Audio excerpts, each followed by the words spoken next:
Welcome friends. இந்த வீடியோவில் நம்ம வந்து என்ன பார்க்க போகிறோம் அப்படின்னா, இப்போ வந்து பார்த்தீங்கன்னா, நீங்கள் பார்த்துட்டு இருக்கக்கூடிய இந்த டிசைன் வந்து நம்ம எப்படி தைக்கிறது அப்படிங்கிறத பார்க்கலாம். இது வந்து பார்த்தீங்கன்னா, தனித்தனியாக நம்ம வந்து கட் பண்ணி டிசைன் பண்ணி தான் எடுத்து ஜாயின் பண்ணணும். இது வந்து நிறைய பேத்துக்கு கரெக்டாக ஜாயின் பண்ண முடியல அப்படின்னா, இது வந்து என்னாகும் அப்படின்னா, கழுத்து வந்து தள்ளி போகிறதுக்கு வாய்ப்பு இருக்குது. ப்ளவுஸ் வந்து சரியாக அமையாது. நான் சொல்லிக் கொடுக்குற மெத்தடை ஃபாலோ பண்ணி நீங்கள் வந்து டிசைன் தச்சிங்க அப்படின்னா, உங்களோட அளவுக்கு தகுந்த மாதிரியே உங்களுக்கு டிசைன் வந்துடும். நீங்கள் புதுசாக இந்த சேனலுக்குள்ளே வந்திருக்கீங்க அப்படின்னா, சேனலை சப்ஸ்கிரைப் பண்ணிக்கோங்க. மறக்காமல் பெல் ஐக்கானை எனேபிள் பண்ணிக்கோங்க. வாங்க ஃப்ரெண்ட்ஸ், வீடியோக்குள்ள போகலாம். வீடியோ வந்து ரொம்ப எளிமையாக சொல்லி கொடுத்துருக்கேன். வீடியோவை ஸ்கிப் பண்ணாமல் பார்த்து தெரிஞ்சுக்கோங்க. ஃபர்ஸ்ட் வந்து பார்த்தீங்கன்னா, கிளாத்தை ரெடி பண்ணி எடுத்துக்கலாம். லைனிங் கிளாத் எடுத்துக்கோங்க, மெயின் கிளாத் எடுத்துக்கோங்க. அதுக்கப்புறம் நம்ம வந்து டிசைன் வைக்கிறதுக்காக என்ன கிளாத் வேணுமோ அதை ரெடி பண்ணிக்கோங்க. நான் வந்து பார்டர் இருக்கு இல்லையா, அந்த பார்டரில் தான் டிசைன் வைக்க போகிறேன். இப்போ வந்து லைனிங் கிளாத் எடுத்துக்கலாம். லைனிங் கிளாத்தில் பேக் பார்ட்டோட அளவுகள் எல்லாத்தையும் மார்க் பண்ணிக்கலாம். உடம்போட சுற்றளவு, லென்த்து, ஆம்களோட லென்த்து இது எல்லாம் மார்க் பண்ணி நீங்கள் வந்து கட்டம் போட்டு வரைஞ்சி எடுத்துக்கோங்க. அதுக்கப்புறம் பின்னாடி கழுத்தை நம்ம வந்து கட்டம் போட்டுக்கலாம். பின்னாடி கழுத்தோட இறக்கம் 9 இன்ச்சு மார்க் பண்ணி கட்டம் போட்டுக்கோங்க. உங்களுக்கு வந்து டிசைனுக்கு கழுத்து எந்த அளவுக்கு இறக்க வேணும் அப்படிங்கிறத மார்க் பண்ணிக்கோங்க. இந்த இடத்துல நம்மளோட டிசைனுக்கு நெக் வந்து வரையணும் இல்லையா, நான் வந்து இந்த மாதிரி ஒரு சேவ் கொடுத்து நான் வந்து டிசைனுக்கு வரைஞ்சிக்கிறேன். இந்த டிசைன் வந்து பார்த்தீங்கன்னா தனித்தனி பார்ட்டாக தான் வரப்போகுது. நம்ம தனித்தனியாக டிசைன் பண்ணி தான் எடுத்து ஒன்றா சேர்த்து அட்டாச் பண்ண போகிறோம். அதனால் நீங்கள் லாஸ்ட் எண்டுலேருந்து இந்த டிசைனை வரைஞ்சிக்கோங்க.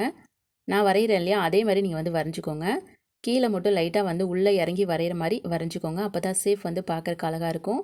இப்போ நம்ம வந்து அவுட்லைன் எல்லாத்தையுமே தனித்தனியாக கட் பண்ணி எடுத்துக்கலாம். டிசைனுக்கு வந்து எப்போதுமே ஹேண்ட்வாஷ் கொடுத்து தைச்சோம் அப்படின்னா தான் நம்மளுக்கு வந்துட்டு அழகாக இருக்கும். நான் வந்து கரை இருக்கு இல்லையா, அந்த சேலையில் வரக்கூடிய கரையவே நான் வந்து டிசைனுக்காக நான் வந்து யூஸ் பண்ணி தைக்க போகிறேன். அது வந்து பார்க்கறதுக்கு ரொம்ப அழகாக இருக்கும். நீங்கள் வந்து ஏதாவது நார்மல் கிளாத் இருந்தால் கூட அதை யூஸ் பண்ணிக்கலாம். இப்போ நம்ம வந்து இந்த கட் பண்ணதை இடையில இருக்கக்கூடிய அந்த கழுத்தை தனியாக கட் பண்ணிவிட்டு, இடுப்புக்கிட்ட வரக்கூடிய அந்த குட்டி பார்ட் இருக்கு இல்லையா, அதையும் எடுத்து வச்சுக்கலாம். இது எல்லாமே நமக்கு தேவைப்படும். அதனால் மிஸ் பண்ணாமல் எடுத்து வச்சுக்கோங்க. அடுத்ததான் நம்ம வந்து மெயின் கிளாத்தை எடுத்துக்கலாம். மெயின் கிளாத்தில் கழுத்தோட பகுதியை வச்சுட்டு, அதுக்கப்புறம் இடுப்போட சைடு இருக்கு இல்லையா, அந்த பகுதியும் வச்சுட்டு இப்போ நம்ம அவுட்லைனாக கட் பண்ணி எடுத்துக்கலாம். ஏன்னா நம்மளுக்கு வந்து மொத்தமாக ஒரு கிளாத் வேணும் இல்லையா, அதனால் இந்த மாதிரி நீங்கள் வச்சுட்டு கட் பண்ணி எடுத்துக்கோங்க. இதை வந்து லைனிங் கிளாத்துக்கு அளவாக மெயின் கிளாத் இருக்க மாதிரி கட் பண்ணிக்கோங்க. இந்த நம்ம கட் பண்ணி எடுத்துருக்கோம் பாருங்கள், இடுப்போட சைடு கிளாத்துக்கு நம்ம வந்து மெயின் கிளாத்து கூட அட்டாச் பண்ணிக்கலாம். இதை வந்து தனித்தனியாக எடுத்துக்கோங்க. எடுத்துகிட்டு நல்ல பக்கம் பார்த்து வச்சுக்கோங்க. நல்ல பக்கம் உள்ளே இருக்கணும். ஏன்னா இதுக்கு வந்து நம்ம தச்சு தான் பெரட்ட போகிறோம். அதனால் அப்படியே நீங்கள் தைச்சிருங்க. ஃபஸ்ட்டு வந்து ஷோல்டர்லேருந்து அந்த கழுத்து வருது இல்லையா, அதை வந்து தைச்சிருங்க. அதுக்கப்புறம் இடுப்புக்கிட்ட நம்ம வந்து மார்க் பண்ணியிருக்கோம், அதையும் ஒரு தையல் போட்டுடலாம். ஏன்னா பெரட்டும் போது நம்மளுக்கு வந்து அந்த நல்ல பக்கம் வந்துடும். இப்போ அவுட்லைனாக கட் பண்ணி விட்டுட்டு உள்ளே குட்டி குட்டியாக விட்டு பெரட்டிக்கோங்க. இது வந்து நம்மளுக்கு இடுப்பும் தைச்ச மாதிரி இருக்கும். இந்த மெத்தடை ஃபாலோ பண்ணிக்கோங்க. நீங்கள் இடுப்புக்கு எந்த அளவுக்கு கிளாத் விட்டுருக்கீங்களோ அந்த அளவுக்கு நீங்கள் வந்து மடிச்சுக்கோங்க. அடுத்ததாக நம்ம வந்து உள்பக்கம் நம்ம வந்து தையல் போட்டுக்கலாம். இப்போ நம்ம தைச்சிருக்கோம் இல்லையா, அதை அப்படியே நீங்கள் வந்து பதிச்சு எடுத்துக்கோங்க. இதே மாதிரி 2 கிளாத்தையும் ரெடி பண்ணி எடுத்துக்கலாம். ரெடி பண்ணிவிட்டு உங்களுக்கு காமிக்கிறேன். இப்போ வந்து பார்த்தீங்கன்னா 2 சைடுக்கும் நம்ம வந்து மெயின் கிளாத்தும் லைனிங் கிளாத்தும் அட்டாச் பண்ணிட்டோம். நம்மளுக்கு வந்து இந்த மாதிரி தான் இருக்குது. கரெக்டாக நீங்கள் தைச்சிருக்கீங்களா அப்படிங்கிறதையும் செக் பண்ணிக்கணும், சரிங்களா? அடுத்ததாக நம்ம வந்து பேப்பர் கேன்வாஸ் வந்து எடுத்துக்கலாம். ஆல்ரெடி நம்ம வந்து கட் பண்ணியிருந்தோம் இல்லையா, அதை வச்சு நம்ம வந்து கழுத்தோட அவுட்லைன் வரையணும். அந்த லைனிங் கிளாத் வந்து இடையில கட் பண்ணியிருந்தோம் பாருங்கள், அதை வந்து எடுத்துக்கோங்க. இதில் வந்து அந்த ஓரத்தில் இருக்கக்கூடிய அந்த வளைவை பேப்பர் கேன்வாஸில் வந்து நீங்கள் வரைஞ்சிட்டு அதுக்கு தகுந்த மாதிரி பேப்பர் கேன்வாஸை கட் பண்ணி எடுத்துக்கோங்க. நான் வந்து உங்களுக்கு முன்னாடி காமிச்சேன் இல்லையா, அந்த பட்டையாக வந்து டிசைன் வந்துச்சு. அது உங்களுக்கு எந்த அளவுக்கு பெரிய அளவுக்கு வேணும் அப்படிங்கிறத நீங்கள் நோட் பண்ணிவிட்டு அதுக்கு தகுந்த மாதிரி நீங்கள் வந்து பேப்பர் கேன்வாஸில் கட் பண்ணிக்கணும். நம்ம வந்து லைனிங் கிளாத்தை வச்சு நம்ம கட் பண்ணோம் அப்படின்னா அதுக்குண்டான கழுத்தோட டிசைன் அப்படியே நம்மளுக்கு கிடைக்கும். அதனால் அதை நீங்கள் ஃபாலோ பண்ணிக்கோங்க, சரிங்களா? அடுத்ததாக நம்ம வரைஞ்சிருக்கோம் பாருங்கள், அதுக்கு பக்கத்தில் 1 இன்ச் மார்க் பண்ணிக்கலாம். 1 இன்ச் அப்படிங்கிறது பொதுவான ஒரு அளவு தான். இதுக்கு மேலே வச்சிங்கன்னா கொஞ்சம் அதிகமாக வரும், அதனால் பார்த்துக்கோங்க. இது வந்து 2 பேப்பர் கேன்வாஸும் தனித்தனியாக வர மாதிரி தான் நீங்கள் கட் பண்ணி எடுத்துக்கணும். இந்த இடத்துல 1 இன்ச்சை மார்க் பண்ணிவிட்டு அப்படியே நீங்கள் இன்னொரு அவுட்லைன் போட்டுக்கோங்க. அதே அளவுக்கு அப்படியே நீங்கள் வந்து லைட்டாக வளைச்ச மாதிரி வரைஞ்சி நீங்கள் வந்து இதை தனித்தனியாக கட் பண்ணி எடுத்துக்கோங்க. உங்களுக்கு வந்து வீடியோவில் தெளிவாக தெரியுதா என்னன்னு தெரியல. நான் வந்து கட் பண்ணிவிட்டு உங்களுக்கு காமிக்கிறேன் பாருங்கள். இந்த மாதிரி நீங்கள் வந்துட்டு உங்களோட ஹேண்ட்வாஷில் கட் பண்ணி எடுத்துக்கோங்க. உங்களோட லைனிங் கிளாத் வச்சு கட் பண்ணிங்கன்னா கரெக்டாக வந்துடும். இப்போ நம்மளுக்கு வந்து ஒரு லென்த்து வந்து பேப்பர் ஹேண்ட்வாஷ் கிடச்சிருக்கு. இதை வந்து நம்ம என்ன பண்ண போகிறோம் அப்படின்னா, அந்த ஏற்கனவே கரையிலேருந்து நம்ம டிசைனுக்காக எடுத்து வச்சுருந்தோம் பாருங்கள், அதுக்குள்ளே நம்மளுக்கு வந்துட்டு இந்த பேப்பர் ஹேண்ட்வாஷை ஒட்டணும். இதோட ஹேண்ட்வாஷுக்கு தகுந்த மாதிரி உங்களோட கிளாத் இருக்கா அப்படிங்கிறது செக் பண்ணிக்கணும். கிளாத் இல்லைன்னா நீங்கள் வந்து 2ஆக ஜாயின் பண்ணிக்கோங்க. ஏன்னா இது வந்து நேர் பீஸாக இருக்கனால நீங்கள் வந்து ஜாயின் பண்ணி கூட தைக்கலாம். இப்போ நம்ம வந்து அந்த கிளாத்தை உள் பக்கம் வந்து நம்ம பேப்பர் கேன்வாஸ் வச்சுக்கிட்டு இதை வந்து நம்ம தையல் போட்டுக்கலாம். நீங்கள் அயன் பண்ணி கூட ஒட்டிக்கோங்க. இது ரெண்டுத்தையும் அவுட்லைன் எல்லாம் நீங்கள் பதிச்சு எடுத்துக்கோங்க. அதுக்கப்புறம் கொஞ்சம் வந்து நம்ம 1/4 இன்ச்சு கிளாத்தை விட்டுட்டு 2 பக்கமும் கட் பண்ணி எடுத்துக்கலாம். இதே மாதிரி நீங்கள் ரெண்டு சைடுக்கும் ரெடி பண்ணி எடுத்துக்கோங்க. நான் வந்து ரெடி பண்ணிவிட்டு உங்களுக்கு காமிக்கிறேன். இப்போ வந்து பார்த்தீங்கன்னா 2 அந்த பேப்பர் கேன்வாஸுக்கும் நம்ம வந்துட்டு கரை கிளாத்துக்கு நம்ம பதிச்சு எடுத்துக்கிட்டோம். அவுட்லைனில் கொஞ்சம் கிளாத் வந்து விட்டுருக்கோம் இல்லையா, இதை வந்து நம்ம என்ன பண்ணணும் அப்படின்னா தையல் போட்டு தைச்சிடணும். ஓரத்தில் இருக்கக்கூடிய அந்த 1/4 இன்ச்சு பிசுரை அப்படியே உள் பக்கமாக மடித்து தையல் போட்டுக்கோங்க. இதே மாதிரி 2 சைடுக்கும் நீங்கள் வந்து அந்த டிசைனுக்கு ரெடி பண்ணிக்கோங்க. ரெடி பண்ணிவிட்டு நம்ம வந்து எடுத்துக்கிட்டோம் அப்படின்னா நம்மளுக்கு வந்து அதை மேலே வச்சு பதிக்கிறதுக்கு ரொம்ப ஈஸியாக இருக்கும். இந்த இடத்துல நீங்கள் பிசுறது இல்லாமல் நீங்கள் வந்து பார்த்துட்டு தைச்சிக்கோங்க. சரிங்களா? நம்ம வந்து 2 கிளாத்தையும் ரெடி பண்ணிக்கிட்டோம். அடுத்ததாக நம்ம வந்து இது கரெக்டாக நீங்கள் வந்துட்டு அந்த லைனிங் கிளாத்தை எடுத்து வச்சுட்டு இதை செக் பண்ணி பார்க்கலாம். நம்மளுக்கு வந்து கரெக்டாக எந்த இடத்துல வரணும் அப்படிங்கிறத நம்ம வந்து வச்சு பார்த்தோம் அப்படின்னா நம்மளுக்கு வந்து தெரிஞ்சிரும். நம்ம வந்து மாற்றி தைச்சிருக்கோமா இல்லையா அப்படிங்கிறதும் இந்த இடத்துல நம்ம வந்து கவனிச்சிடலாம். பார்த்தீங்கன்னா தெரியும், இந்த இடத்துல நான் வந்து மேலே வரக்கூடிய கிளாத்துக்கு அடையாளம் போட்டுக்கிறேன். நீங்கள் இதை வச்சு பார்க்கணும். ஏன்னா 2 சைடுக்கும் நம்மளுக்கு ஒரே மாதிரி இருக்கனால நம்ம வந்து மாற்றி தைச்சிடக்கூடாது. நீங்கள் வந்து மார்க் பண்ணிவிட்டு அதுக்கு மேலே வச்சு தைச்சிங்கன்னா உங்களுக்கு சரியாக வந்துடும். இந்த இடத்துல வந்து நல்லா நோட் பண்ணிக்கோங்க. நம்ம மார்க் பண்ணியிருக்க இடம் வந்து இடுப்போட சைடு வரக்கூடியது. அதை நீங்கள் கரெக்டாக வச்சுட்டு கொஞ்சம் துணி வந்து விட்டுட்டு நீங்கள் அதை அப்படியே மடிச்சுக்கோங்க. இந்த இடத்துல நீங்கள் வந்து அப்படியே பிசுரை வந்து மடிச்சுட்டு அந்த கிளாத்தை வந்து அந்த கழுத்தோட அவுட்லைனுக்கு வச்சுட்டு நீங்கள் வந்து தையல் போட்டுக்கோங்க. இதை அப்படியே மேலே வச்சு பதிச்சிட்டோம்னா நம்மளுக்கு வந்துட்டு அந்த டிசைன் வந்து வந்துடும். அதுக்கு மேலே நம்ம வந்து லேஸ் வச்சு இந்த டிசைனை கம்ப்ளீட் பண்ணிக்கலாம். இது வந்து பிசுறு இல்லாமல் நீங்கள் வந்து பதிச்சிங்கன்னா மட்டும்தான் உங்களுக்கு வந்து அந்த டிசைன் பார்க்குறக்கு அழகாக இருக்கும். இதே மாதிரி 2 சைடுக்கும் நீங்கள் வந்து பதிச்சு எடுத்துக்கோங்க. எப்போதுமே நம்ம பண்ணுற டிசைன் வந்து ஒன்றா நோட் பண்ணி தைச்சோம்னா மட்டும்தான் கரெக்டாக வரும். இல்லைன்னா இடையில பிரிக்கிற மாதிரி வந்துடும். அதை நீங்கள் கவனிச்சுக்கோங்க. இதே மாதிரி 2 சைடுக்கும் நம்ம வந்து ரெடி பண்ணிக்கலாம். இப்போ நம்ம வந்து என்ன பண்ணியிருக்கோம், கரகிளாத டிசைனாக நம்ம வந்து ரெடி பண்ணிவிட்டு அதை மேலே வச்சு பதிச்சிருக்கோம். இதுக்கு வந்து அவுட்லைனுக்கு நம்ம வந்து லேஸ் கொடுத்துடலாம். உங்களோட ப்ளவுஸுக்கு எந்த கலர் லேஸ் கொடுத்தா செட் ஆகுமோ அப்படின்றத யோசிச்சுட்டு அதுக்கப்புறம் கொடுத்துக்கோங்க.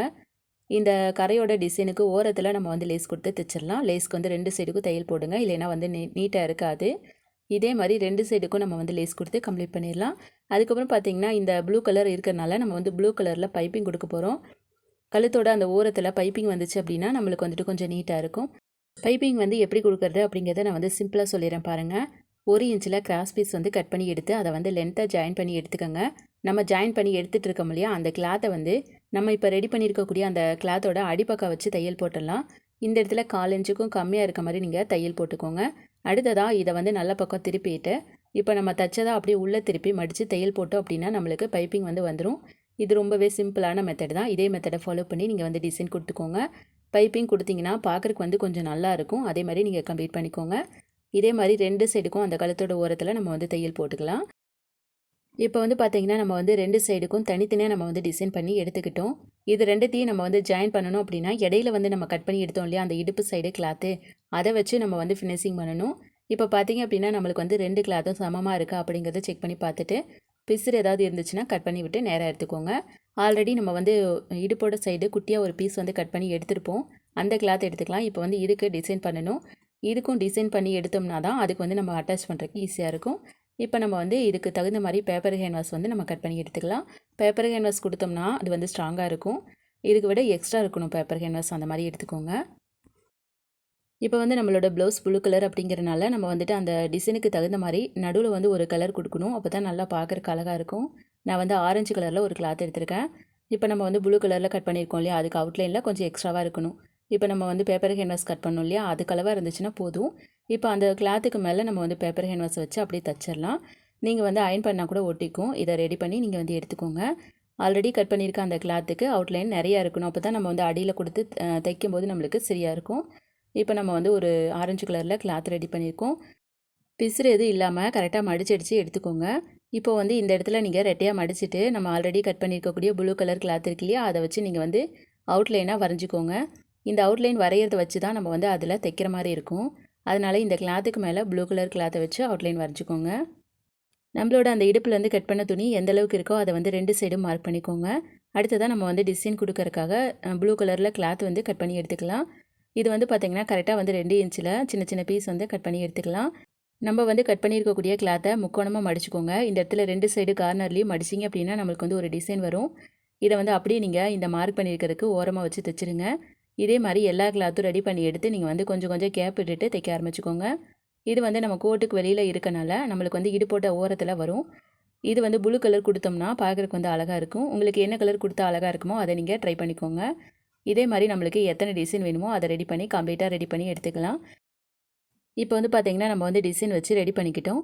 அடுத்ததாக நம்ம வந்து இதை சென்டர் பண்ணி நம்மளோட அந்த கிளாத்துக்கு தகுந்த மாதிரி இருக்கா அப்படிங்கிறத செக் பண்ணிக்கோங்க. நீங்கள் வந்து சென்டர் மார்க் பண்ணிக்கோங்க, அவுட்லைனும் மார்க் பண்ணிக்கோங்க. அடுத்ததாக நம்ம வந்து ரெடி பண்ணி வச்சுருக்கோம் பாருங்கள், அந்த பேக் பார்ட்டோட அந்த கிளாத்தை எடுத்து இதுக்கு மேலே வச்சுக்கலாம். கரெக்டாக நீங்கள் வந்து அந்த ப்ளூ கலர் கிளாத்துக்கு சரியாக இருக்கா அப்படிங்கிறத செக் பண்ணி பார்த்துட்டு இப்போ நீங்கள் தையல் போட்டு பதிச்சுக்கோங்க. ரெண்டுத்துக்கும் தனித்தனியாக நீங்கள் தையல் போடணும். ஒவ்வொன்றுமே நீங்கள் வந்து ஸ்ட்ராங்காக தையல் போட்டுக்கோங்க. இது வந்து டைட்டாக ப்ளவுஸ் போட்டாங்க அப்படின்னா பிரிஞ்சு வந்துடும். அதனால் நீங்கள் எந்த அளவுக்கு தையல் போட முடியுமோ அந்தளவுக்கு ஸ்ட்ராங்காக தையல் போட்டுக்கோங்க.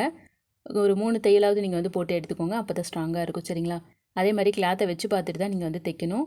இதில் வந்து நீங்கள் கரெக்டாக தைக்கலைன்னா உங்களுக்கு அந்த இடுப்பு வந்து மாறி வந்துடும். அதனால் நீங்கள் ஒவ்வொன்றுமே நீங்கள் செக் பண்ணிவிட்டு தைச்சிங்கன்னா தான் உங்களுக்கு வந்து சரியாக வரும். இப்போ வந்து பார்த்தீங்கன்னா 2 சைடுக்கும் நம்ம வந்து அட்டாச் பண்ணி எடுத்துக்கிட்டோம். டிசைன் வைக்கிறதுல பொதுவாகவே பார்த்தீங்கன்னா நம்மளுக்கு வந்து அந்த கலர்ஸ் தான் முக்கியம். எந்த அளவுக்கு கலர்ஸ் வந்து கரெக்டாக கொடுக்குறோமோ அந்தளவுக்கு நம்மளுக்கு வந்து அழகாக இருக்கும். இப்போ நம்ம அந்த கிளாத்தை வச்சு பார்த்துடலாம். நம்மளுக்கு வந்து கரெக்டாக இருக்குது. அடுத்ததாக நம்ம வந்து சென்டரில் ஒரு ஃப்ளவர் டிசைன் வந்து கொடுக்க போகிறோம். அது வந்து எப்படி தைக்கிறது அப்படிங்கிறத பார்த்துடலாம். அதே ப்ளூ கலரில் 2 இன்ச்சில் பீஸ் கட் பண்ணி எடுத்துக்கோங்க. இதை வந்து ரெட்டையாக மடிச்சுட்டு அதை வந்து கார்னரில் கீழே இருக்கக்கூடிய கிளாத்தை அப்படியே சுருக்குனிங்கன்னா உங்களுக்கு வந்து ஒரு ஃப்ளவர் டிசைன் வரும். இதை வந்து அப்படியே நீங்கள் வந்து ட்ரை பண்ணிவிட்டு இதை வந்து அப்படியே லைனாக நீங்கள் கோர்த்திங்கன்னா நம்மளுக்கு வந்து ஒரு ஃப்ளவர் டிசைன் வந்து கிடச்சிரும். இதை அப்படியே நம்ம வந்து சென்டரில் வச்சோம் அப்படின்னா பார்க்குறக்கு வந்து ரொம்ப அழகாக இருக்கும். பாருங்கள், நான் வந்து உங்களுக்கு காமிக்கிறேன் பாருங்கள். நம்ம கிளாத்தை வந்து முக்கோணமாக மடிச்சுக்கலாம். இந்த இடத்துல நீங்கள் வந்து குட்டி குட்டியாக அப்படியே கையில் சுருக்குனிங்கன்னா உங்களுக்கு வந்து ஒரு ஃப்ளவர் டிசைன் வரும். இதே மாதிரி உங்களுக்கு எத்தனை ஃப்ளவர் டிசைன் வச்சா ஒரு ரவுண்டு கிடைக்குதோ அதை வந்து ரெடி பண்ணி எடுத்துக்கோங்க. இந்த டிசைனை நம்ம வந்து இடுப்போட சென்டரில் வச்சு தைச்சிக்கிட்டோம் அப்படின்னா பார்க்குறக்கு வந்து ரொம்ப அழகாக இருக்கும். இது எல்லாமே நம்ம வந்து ஒன்று ஒன்றா பார்த்து பார்த்து பண்ணோம்னா நம்மளோட டிசைன் வந்து ரொம்ப அழகாக வந்துடும்.